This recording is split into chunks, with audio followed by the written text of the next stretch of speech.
When Vice President Kamala Harris laughed off Tulsi Gabbard as a 1% nobody on a national debate stage, she believed the story was completely over. 7 years later, that dismissed nobody sat across from her at Harvard University, armed with a thin manila folder, and systematically dismantled Harris's 20-year political career in a confrontation that left the entire room absolutely speechless. Back in 2019, Kamala Harris looked directly into a television camera and casually laughed off Tulsi Gabbard as a minor political nuisance. 7 years after that moment, the so-called nobody possessed a Senate confirmation and a comprehensive binder packed with detailed case files. The woman who had once laughed would soon leave a prestigious Harvard stage entirely unable to answer a question she had been given 7 long years to prepare for. "This is going to sound immodest," Harris had said back then, "but I am obviously a top-tier candidate, and so I did expect that I would be on the stage and take hits, especially from people who are at 0 or 1%. That was July of 2019.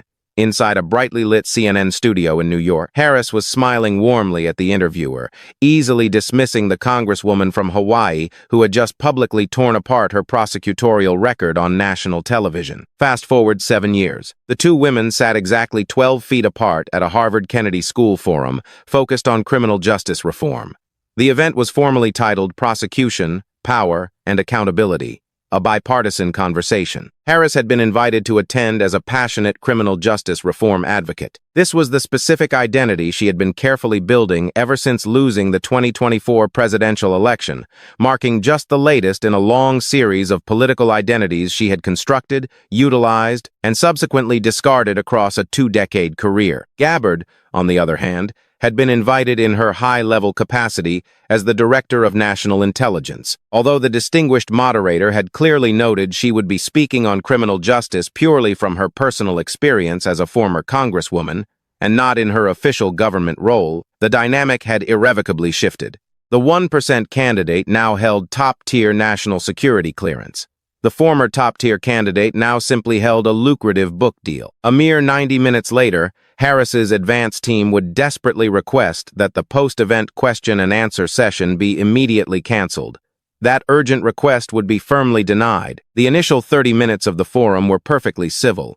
Harris spoke eloquently about her dedicated work on the First Step Act. Gabbard discussed intelligence, community reform, and the critical importance of strict accountability within government institutions. The moderator, a distinguished Harvard law professor who had once clerked for a liberal Supreme Court justice, skillfully guided the polite conversation. He operated with the practiced, careful neutrality of an academic who fully understood that the two powerful women sitting on either side of him were not, in any meaningful sense, having a simple conversation about public policy. They were having a profound reckoning that had been deferred for 7 long years, and this academic forum was simply the room where it happened to be occurring. The moderator eventually asked a probing question about prosecutorial discretion. He asked whether prosecutors hold entirely too much unchecked power and whether that immense power is exercised equitably across society. Harris confidently began to answer. She spoke smoothly about systemic reform, about the pressing need for prosecutors to truly see themselves as ministers of justice. She highlighted her back-on-track diversion program in San Francisco, emphasizing how it had blossomed into a celebrated national model. Her voice was incredibly smooth, deeply assured, and perfectly rehearsed, carrying the exact cadence of someone who had been answering this precise question for 2 solid decades. She had a slightly different version of the answer tailored for every conceivable audience. This particular version, the Harvard version, was highly thoughtful, carefully measured, and selectively self-critical in exactly the specific places where an elite academic audience expected self-criticism. When she finally finished, the moderator naturally turned his attention to Gabbard. Tulsi remained perfectly quiet for a long moment. She looked slowly down at a folder resting quietly in her lap. It was not a thick, imposing binder this time. It was merely a standard manila folder, thin enough to strongly suggest that she already knew every single word written inside it. "I agree with everything the Vice President just said about the vital importance of prosecutorial accountability," Gabbard stated clearly, "and I want to start by acknowledging that this is certainly not the first time she and I have had this specific conversation." The entire audience noticeably shifted in their seats. Every single person in that room knew exactly what historical moment she was referring to. 7 years ago, on a crowded debate stage in Detroit, I raised serious concerns about your extensive record as a prosecutor. I explicitly said that you had put over 1,500 people in jail for minor marijuana violations, and then you laughed about it when you were asked if you had ever smoked marijuana yourself. You famously responded by pointing out to the media that I was only polling at 1%. A low murmur rippled through the audience. It was not quite laughter, but rather the collective recognition of a deeply shared political memory. I am not sitting here today to relitigate the events of 2019, Gabbard continued smoothly. I am here today to update that timeline because what deeply troubled me back then was your established record as a district attorney and an attorney general. What troubles me right now is that you were given 7 more years and 4 more powerful offices. You were a senator, a vice presidential candidate, the Vice President of the United States, and finally, a presidential nominee. And through all of that immense power, the fundamental pattern never changed. She deliberately opened the manila folder. In 2019, you proudly promised on camera, repeatedly, that a Biden-Harris administration would swiftly decriminalize marijuana at the federal level and completely expunge the permanent records of those who had been convicted. Those were your exact chosen words: decriminalize and expunge. Yet, in 2024, when you finally left the highest office, marijuana had merely been rescheduled from Schedule 1 down to Schedule 3. That is nothing more than a bureaucratic reclassification. It simply means that marijuana is now legally placed in the exact same category as Tylenol with codeine. It absolutely does not mean decriminalization. Federal prosecutors across this country can still aggressively bring marijuana cases under Schedule 3. Everyday people can still be sent to federal prison. Yes, President Biden issued official pardons for approximately 6,500 people convicted of simple marijuana possession. That number sounds incredibly significant, right up until you learn the hard truth that the vast majority of those individuals were already out of prison. Those highly publicized pardons were largely symbolic. For the people who were still actively incarcerated, for the very people you looked into a camera and promised to help, absolutely nothing changed. And during your 4 years operating in the White House, your administration did not send one single piece of meaningful marijuana reform legislation to the halls of Congress. Not one single bill, not one preliminary draft, not one formal request for a floor vote. She looked directly up from the open folder. Madam Vice President, the 1,500 people that I explicitly mentioned back in 2019, that number has only grown. It grew not because of your direct prosecutions, but because the very system you explicitly promised to dismantle was allowed to continue operating flawlessly for 7 more years after you made that solemn promise. Every single year that system operates, more human lives are disrupted. More permanent criminal records are created. More people carry heavy convictions that permanently prevent them from getting decent jobs, securing basic housing, or obtaining vital student loans. And every single year it operates is a year in which you possessed massive institutional power and actively chose not to use it. Harris strategically leaned into her microphone. She had undeniably been waiting for this exact confrontation.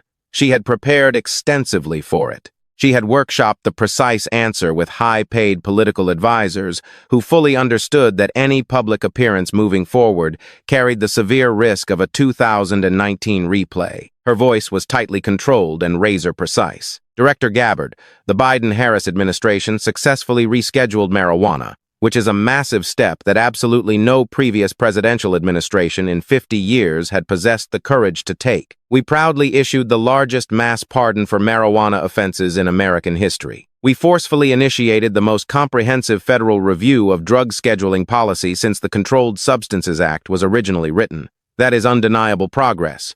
Is it absolutely everything I wanted? No. Is it everything I passionately promised? I will be perfectly honest with you, no. But true governance is not about standing on a brightly lit stage and making sweeping demands. It is about grinding out incremental change from within massive systems that aggressively resist change. And I would respectfully suggest to you that incremental change actually accomplished is worth significantly more than performative gestures delivered from debate stages. That final line, performative gestures delivered from debate stages, was a tactical missile aimed directly at the events of 2019. It was sharp, it was highly personal, and it was undeniably effective. In the audience, several loyal Democrats nodded in strong agreement. A former Harris campaign staffer seated in the third row visibly exhaled a breath he had been holding. Gabbard, however, did not react to the personal dig. She waited exactly 2 seconds. It was the precise pause of a deeply prepared person who has just heard the anticipated counter-argument and already has the next devastating question locked and loaded. Incremental change? Gabbard repeated thoughtfully. Let me test that specific framework against your own public promises. You explicitly said, decriminalize. You actually delivered Schedule 3, which fully permits continued federal prosecution. That is not incremental decriminalization. That is merely reclassification. You proudly said, expunge records. You actually delivered pardons for 6,500 people who were mostly already walking free. For the person sitting in a federal prison cell right now on a non-violent marijuana charge, a charge that you personally said was fundamentally unjust, what exactly changed? You loudly proclaimed this was a top priority. Yet, in 4 years, absolutely zero legislation was submitted. Not a proposal. Not a draft, not even a memo. The incremental change you are beautifully describing here is simply the massive distance between a political promise and a glossy press release. And the everyday people who are still carrying those heavy convictions, the people who cannot get approved for an apartment because a routine background check shows a minor marijuana offense from 2014, they intimately know the difference. She calmly closed the folder's cover. I do not call that incremental, Madam Vice President. I call it wholly insufficient, and the people who are still suffering under it call it something else entirely. The Harvard audience fell completely quiet. It was not the uncomfortable quiet of vocal disagreement. It was the heavy, calculating quiet of highly educated people silently doing complex arithmetic inside their heads. 1,500 convictions, plus 7 years of total legislative inaction, plus a massive promise made on national television, plus 4 years serving in the second highest executive office in the country. The math was incredibly simple, and the resulting answer was deeply uncomfortable. Harris did not offer a verbal response. Instead, she smoothly reached for her glass of water. It was a physical movement so tightly controlled, so painfully deliberate, that it looked entirely rehearsed. Perhaps it actually was. Perhaps a highly paid media consultant on her team had told her, when you find yourself without a strong answer, take a slow drink of water. It buys you 3 valuable seconds, and it projects an image of calm composure instead of fearful hesitation. Down in the third row, the former Harris campaign staffer who had happily exhaled during the performative gestures line was no longer exhaling. He was aggressively texting on his smartphone with both thumbs, keeping the screen carefully angled away from the person sitting beside him. The frantic text message, which would inevitably be leaked to a prominent political reporter later that evening, simply read, "This is 2019 all over again. She still doesn't have the answer." He was absolutely right.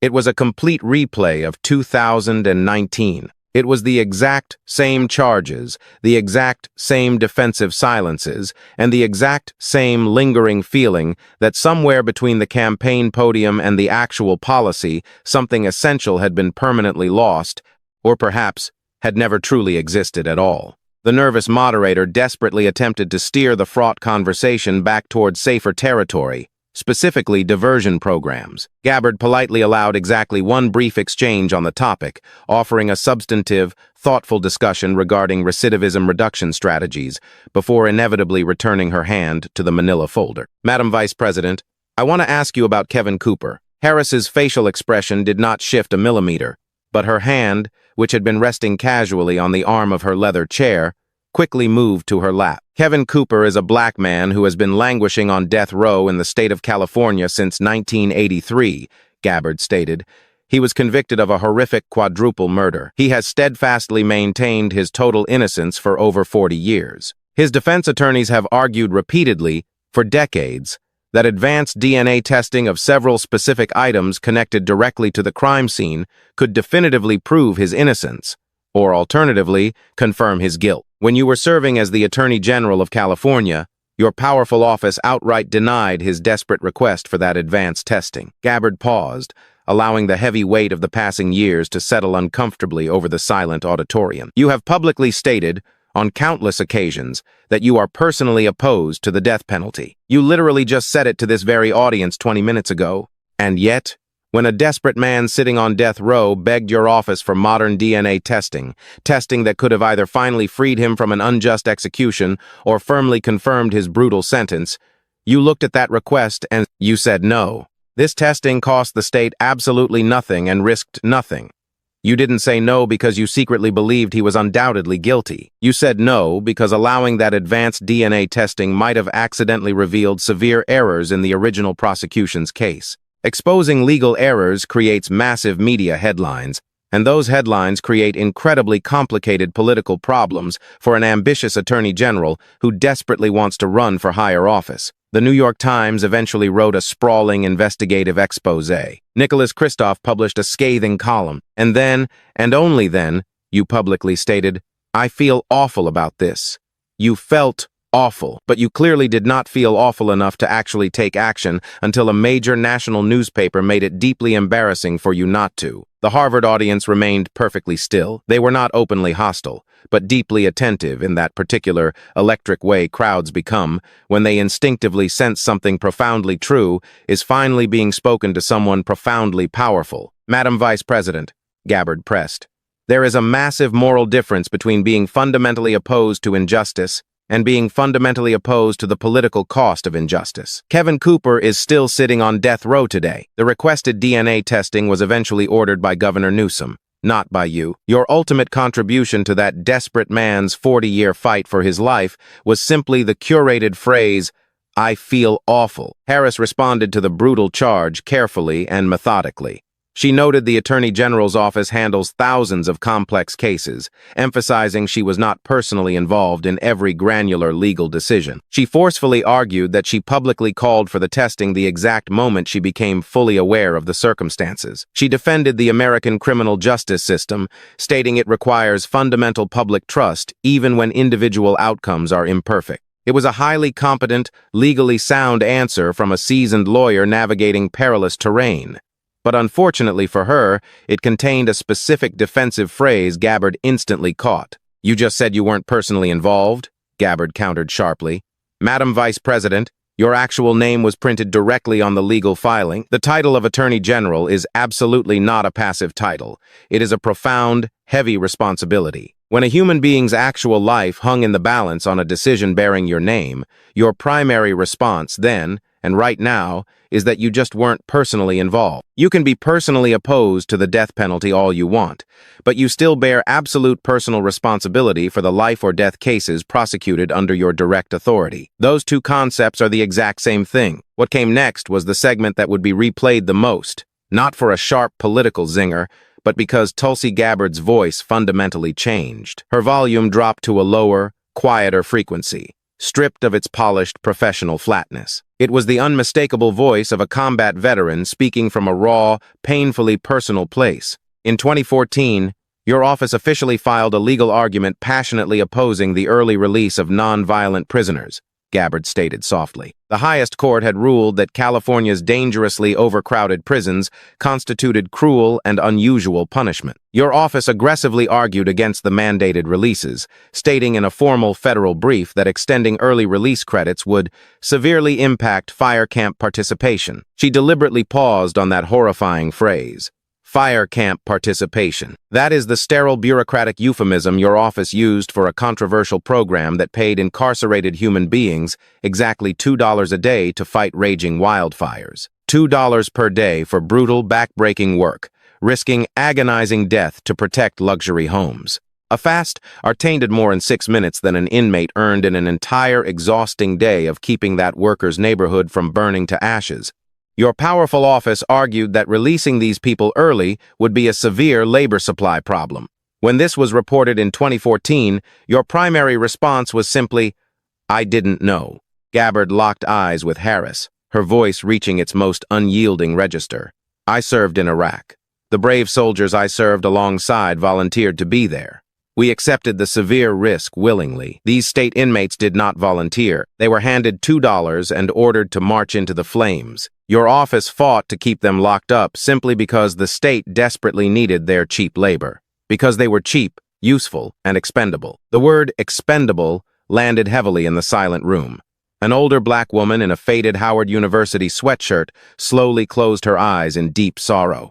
Harris did not speak for 8 agonizing seconds. When she finally found her voice, she rapidly deflected to highlighting prison reform efforts like the Back on Track program. She spoke rapidly about the immense complexity of the corrections system, noting she had disavowed the fire camp argument.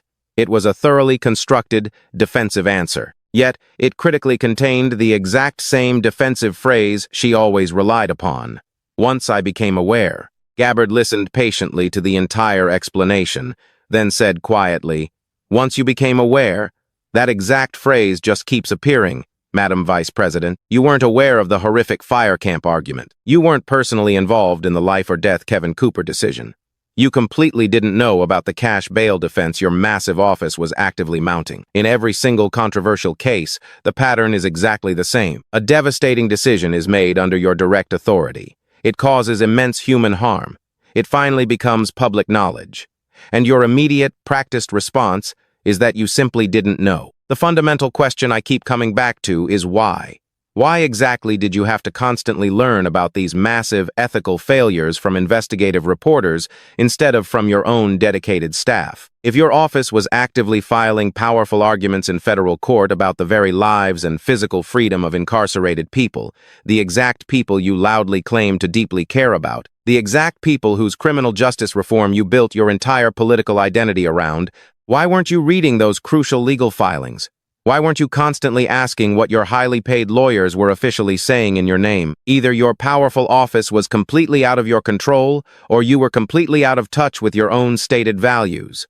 And honestly, I am not sure which of those two realities is worse. The sweating moderator finally called for a brief, highly necessary break. During the tense intermission, Harris huddled closely with two anxious aides who had quickly moved to the very edge of the stage. One of them was frantically typing on her phone. The other aide was just slowly shaking his head. Not shaking it vigorously in anger, but with the slow, steady, defeated shake of someone painfully processing catastrophic information they had always anticipated, but deeply hoped would never actually arrive. When the panel finally resumed, the moderator desperately attempted to shift the entire conversation exclusively to forward-looking, positive reform proposals. Gabbard politely complied for exactly one single question before inevitably returning to her folder for a final, devastating run. Madam Vice President, I want to talk about political consistency.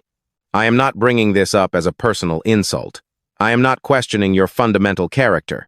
I am questioning something vastly more specific and important: public trust. I am questioning whether the American public can truly trust what you say you believe, based entirely on what your record shows you have actually done. Let me walk through that record, not selectively, but comprehensively. Back in 2003, you eagerly ran for District Attorney of San Francisco.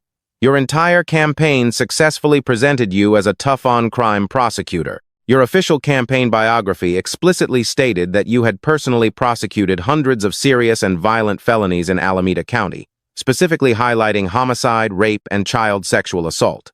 However, when aggressively pressed during a debate by a skeptical fellow candidate, that massive number suddenly changed. Under 30, you casually said.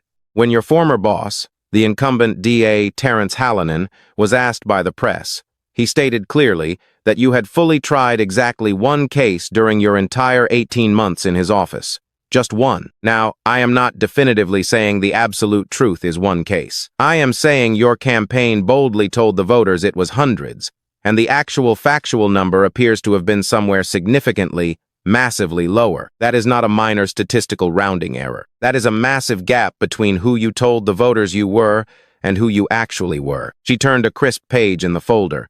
Let's look at the death penalty. In 2004, when you were the brand new DA, a violent man named David Hill shot and brutally killed San Francisco police officer Isaac Espinoza with an AK-47 assault rifle. Officer Espinoza was only 29 years old. He was working undercover.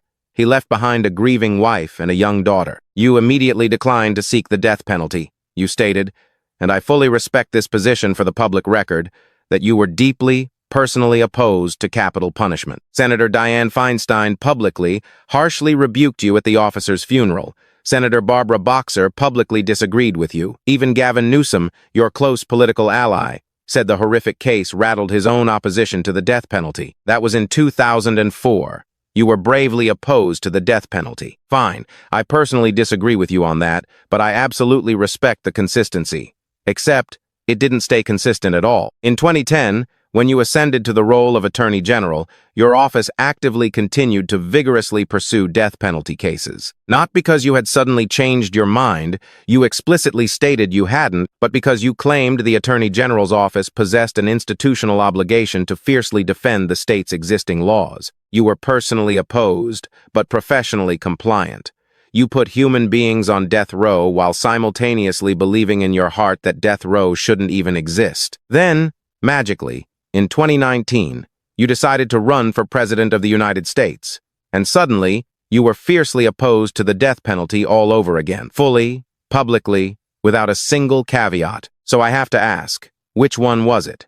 Were you the brave DA who opposed it, the ambitious AG who enforced it, or the presidential candidate who opposed it yet again? That is 3 entirely different positions on a matter of life and death in just 15 years. And miraculously, the position you held always just happened to perfectly align with whatever office you were currently running for and whatever specific electorate you desperately needed to win over. She set the page down on the table. On the issue of marijuana, you aggressively prosecuted over 1,500 cases as DA.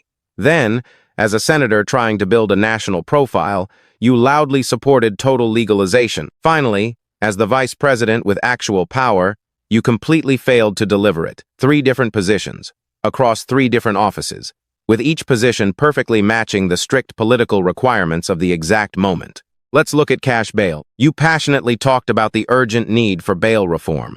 Yet, your AG office fiercely defended the existing, punitive bail system in federal court. The exact same unjust system that you later claimed trapped poor people in an endless cycle of poverty and incarceration. Let's look at policing. In 2020, during the height of the protests, you confidently said on camera that it is outdated and fundamentally wrong to think that adding more police officers will create more safety. Yet, in 2024, when you were desperately running for president in a tough general election, you carefully never repeated that controversial statement, not even once. Or how about Proposition 47, the controversial California ballot measure that drastically reduced the criminal penalties for theft under $950? The very measure that critics fiercely argue unleashed a massive wave of retail theft across the entire state. Your Attorney General's office was directly, legally responsible for writing the official ballot summary that every single voter read before making their decision. The summary that you legally approved entirely failed to mention the crucial theft threshold. The voters approved it blindly, and when the disastrous consequences finally became apparent to the public, you were conveniently already a United States Senator. It became someone else's problem to fix. She closed the manila folder entirely and placed it flat on the wooden table. In 2003, you were the tough-on-crime prosecutor. In 2019, you magically became the progressive prosecutor. In 2024, you pivoted to become the pragmatic prosecutor. 3 massive campaigns, 3 entirely different identities, and in every single version, the specific policies you loudly emphasized and the specific policies you quietly hid shifted perfectly to match the temperature of the room. If the progressive prosecutor was the real version of you, then those 1,500 marijuana convictions were a horrific betrayal of your own core values because you were actively prosecuting vulnerable people for something you secretly believed shouldn't even be a crime. If the tough-on-crime DA was the real version of you, then flatly refusing to seek the death penalty for a violent man who murdered a police officer in cold blood was a total dereliction of the exact role you actively campaigned on. If the pragmatic prosecutor was the real version of you, then both of those previous deeply held positions were simply abandoned the moment they became politically inconvenient. And if absolutely none of them were the real you, if each iteration was simply the highly calculated version of yourself that you believed would win the next upcoming election, then the voters in 2024 were absolutely right to conclude that they had no idea who they were actually voting for. Because nobody did. She paused, letting the silence ring. Because there genuinely may not be a real version of you to actually know. Harris responded with what was undeniably her strongest, most passionate moment of the entire evening. She sat up much straighter in her chair, and her voice carried the particular, piercing force of someone who is no longer just defending a dry policy, but is fighting to defend their very soul and identity. Director Gabbard, I evolved. Human beings evolve. Leaders evolve. The ambitious prosecutor I was at 35 years old is absolutely not the same prosecutor I was at 50, and the seasoned person I am today at 60 is not the exact same person I was at 40. That is not political inconsistency. That is human growth. The fundamental question we should be asking ourselves in this country is not whether our leaders occasionally change their minds when presented with new evidence, but whether we aggressively punish growth or whether we encourage it. Because if the impossible standard is that every single position you have ever held in your life must remain rigidly frozen in time forever, then no one in this nation will ever have the political courage to truly change. A wave of genuine applause broke out from a large section of the audience. It was not mere partisan cheering, but the deep, appreciative applause of an academic crowd that fully recognized and respected a beautifully constructed, philosophically sound argument. Harris's anxious aide standing off stage finally stopped shaking his head for a brief moment. The entire energy of the room seemed to temporarily tilt back in her direction. Gabbard waited patiently for the wave of applause to completely subside. "Growth," she said thoughtfully. "That is a beautiful word that perfectly explains a profound change moving in one specific, forward direction. You didn't just change in one direction, Madam Vice President. You changed in every conceivable direction. You constantly changed toward whatever the next audience required you to be. You were tough when being tough won local elections. You were progressive when being progressive was required to win Democratic primaries. You were pragmatic when being pragmatic was the only way to survive a general election. That is absolutely not growth. True growth has a consistent moral trajectory. What you are describing to this room is mere adaptation, and there is a massive, fundamental difference between a true leader who genuinely evolves and a calculating candidate who merely calibrates." The atmosphere in the room was entirely different now. It was still not openly hostile, because a Harvard Kennedy School audience simply does not do hostility, but the underlying quality of their attention had profoundly mutated. During the first 30 minutes, the elite audience had believed they were observing a standard, high-level panel discussion. Now, they fully realized they were witnessing something else entirely. They were witnessing a brutal political reckoning that had been artificially postponed for 7 years, and that was finally arriving in this small room with the quiet, devastating inevitability of a massive tidal wave that has been building unseen offshore for hours and has finally violently crashed against the seawall. Harris's aide, the one who had been shaking his head during the earlier break, was no longer shaking his head at all. He was sitting perfectly, rigidly still. His smartphone was placed face down on his knee.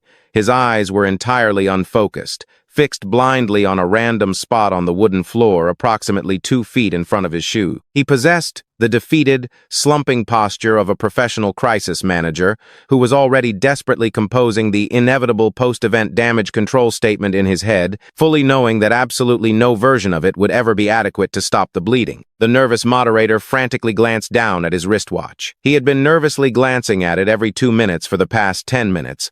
Not because he was genuinely concerned about running over their allotted time, but because every single frantic glance was a small, silent prayer that the disastrous forum would legally end before whatever immense pressure was building in the room finished completely detonating. With precisely 5 minutes officially remaining on the clock, the strained moderator asked if either panelist wished to deliver closing remarks.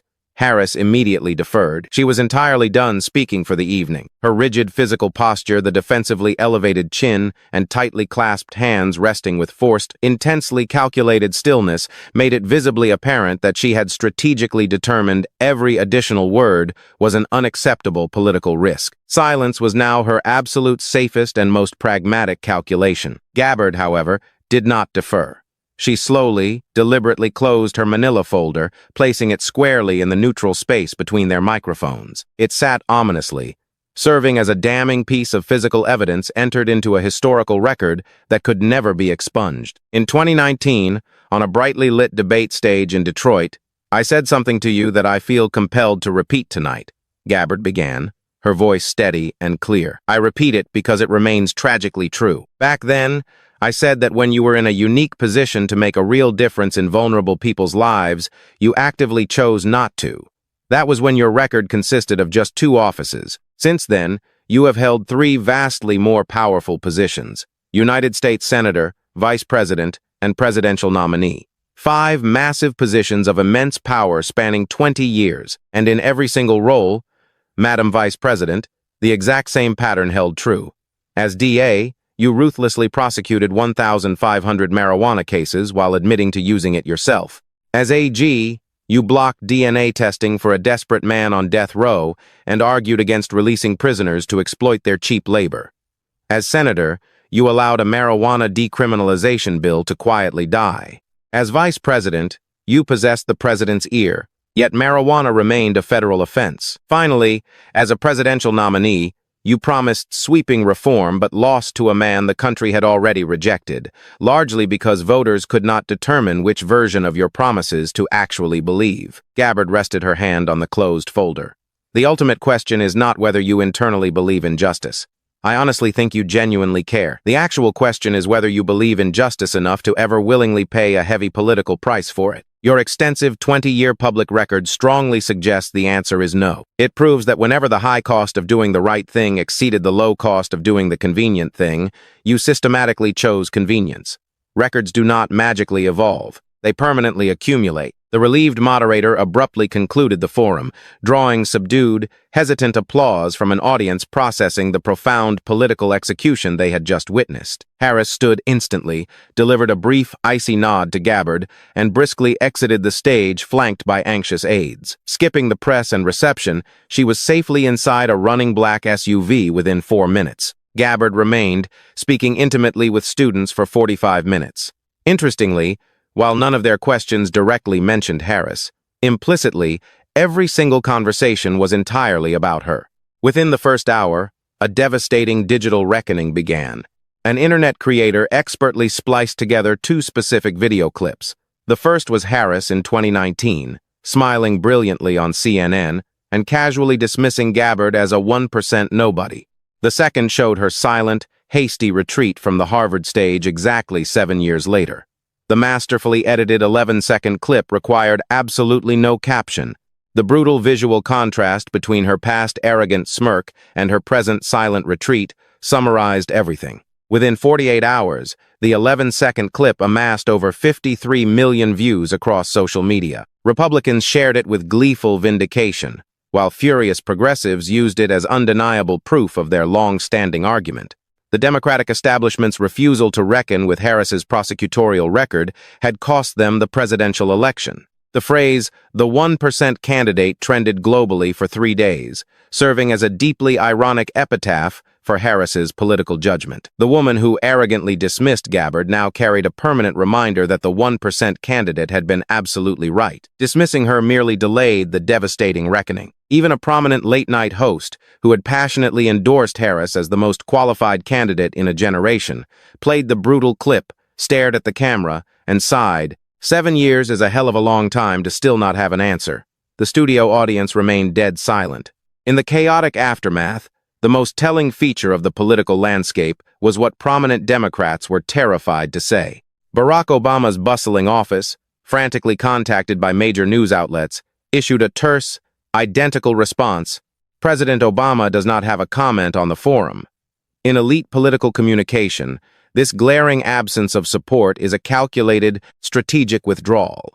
After enthusiastically campaigning for her in 2024 and calling her a brilliant leader, Obama's massive apparatus couldn't muster a single word to defend her. Hillary Clinton's spokesperson issued a bland, 2-sentence statement praising bipartisan dialogue without ever mentioning Harris by name, a classic Washington hug from 3 feet away that simulates support but delivers total abandonment. The Democratic Governors Association, an organization Harris had actively fundraised for, completely refused to comment. Criminal justice reform groups, whose vital endorsements Harris desperately needed, were fractured. The ACLU issued a pointed statement noting Gabbard's substantive questions deserved answers from all elected officials, past and present.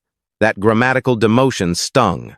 The Innocence Project went further, releasing a massive report on attorneys general resisting post-conviction DNA testing. Harris's handling of the Kevin Cooper case occupied 3 devastating pages, prominently blasted to 1.2 million newsletter subscribers. Among elite Democratic consultants, the consensus was unsparing. An anonymous 2020 campaign strategist admitted, "The real problem is that Kamala still doesn't have a coherent answer. We conducted hours of grueling mock debate prep in 2019 on these exact questions. She never fully engaged. Now the required answer is 7 years more overdue.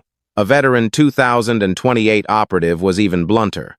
She knew every single question in advance. That is not a debate prep problem. That is a fundamental record problem. Adding to the mounting political pressure, the DOJ quietly expanded a routine review to specifically include federal marijuana prosecutions during the Biden administration. A leaked internal memo starkly noted that over 6,300 individuals remained actively incarcerated for marijuana-related charges when the administration finally concluded. It further clarified that rescheduling to Schedule 3 did not stop aggressive federal prosecution. The damning memo didn't explicitly name Harris, but the massive gap between promise and policy had her name written all over it. Meanwhile, the Congressional Black Caucus held a tense, closed-door session to debate issuing a collective statement of defense. They ultimately failed to reach a consensus, deeply divided along stark generational lines. Older members, remembering her trailblazing rise and the brutal compromises required of Black women in law enforcement, remained sympathetic.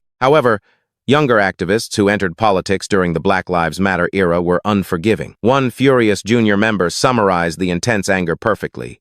She aggressively prosecuted our people, threw them in jail, and then asked for our votes. Gabbard just forced us to finally have that incredibly uncomfortable conversation. In the academic sphere, a Stanford University legal scholar published a blistering, fast-tracked law review article titled "The Prosecutorial Paradox." Though Kamala Harris's name was absent from the title, she was explicitly named 47 times inside the text. The piece meticulously traced her shifting positions, concluding that the glaring gap between her reform rhetoric and prosecutorial actions was a structural feature of a career built on political convenience. Furthermore, her highly anticipated criminal justice memoir was abruptly delayed. During a tense call, the publisher informed her literary agent that the celebratory manuscript required additional chapters addressing the recent Harvard confrontation. The remaining installments of her massive seven-figure advance were now strictly contingent on a heavily revised manuscript that did not appear hopelessly tone-deaf to current realities. Simultaneously, the lucrative speaking circuit shifted beneath her feet. Event bookers who previously paid top dollar for safe, uncontested keynotes began exclusively demanding interactive panels and unscripted Q&A sessions. The Harvard Forum had permanently ignited a public demand for total accountability. As one veteran Democratic operative candidly explained to The Atlantic, her core vulnerability was never her qualifications. It was that absolutely nobody knew what she genuinely believed, a reality Gabbard had simply made impossible to ignore. Exactly 3 weeks later, this new reality manifested inside a cramped, coffee-scented Oakland church basement. During an intimate community Q&A, an earnest young woman asked Harris what she would do differently if she could revisit her days as district attorney. Harris confidently opened her mouth and began her standard, rehearsed answer, "My record clearly shows," and then she completely stopped. The awkward pause lasted less than a single second. The friendly, sympathetic audience did not notice the hesitation, but Harris felt it in her bones. She quickly restarted her sentence, stating, "What I truly believe is, to the untrained ear, the linguistic pivot was entirely imperceptible, but internally, it was monumental." She deliberately shifted away from the cold, documented reality of her record, retreating safely toward the fluid, easily narrated concept of what she believed. She successfully finished her warm, personal response, drawing enthusiastic nods from the crowd. Yet the simple word record had suddenly become far too dangerous to ever casually deploy. It had been permanently claimed by a relentless woman wielding a manila folder and an unforgiving memory. Every time Harris reached for that word, she heard the haunting echo of Gabbard's stern voice, ensuring she would avoid using it in public for a very long time. Meanwhile, hidden deep inside a secure, nondescript storage facility in San Francisco, rows of standard-issue Federal Archive boxes sit quietly on cold metal shelving. Housed in a strictly climate-controlled room humming faintly with an industrial dehumidifier, these dusty boxes span the exact years of her tenure as district attorney. Inside are thousands of thick case files, signed plea agreements, and harsh sentencing memoranda. They hold the names of over 1,500 human beings who were aggressively prosecuted for simple marijuana offenses. Some served hard time, some paid crippling fines, but every single one of them carries a permanent criminal record. Absolutely nobody has opened these forgotten cardboard boxes in years. They are no longer relevant evidence. They are simply the tragic, physical residue of life, altering decisions made by a highly ambitious prosecutor. They belong to the woman who ascended to the vice presidency, lost a historic election, and now sits in a church basement terrified of her own past. The heavy boxes sit silently, incredibly patient and absolutely permanent, waiting for whatever inevitably comes next.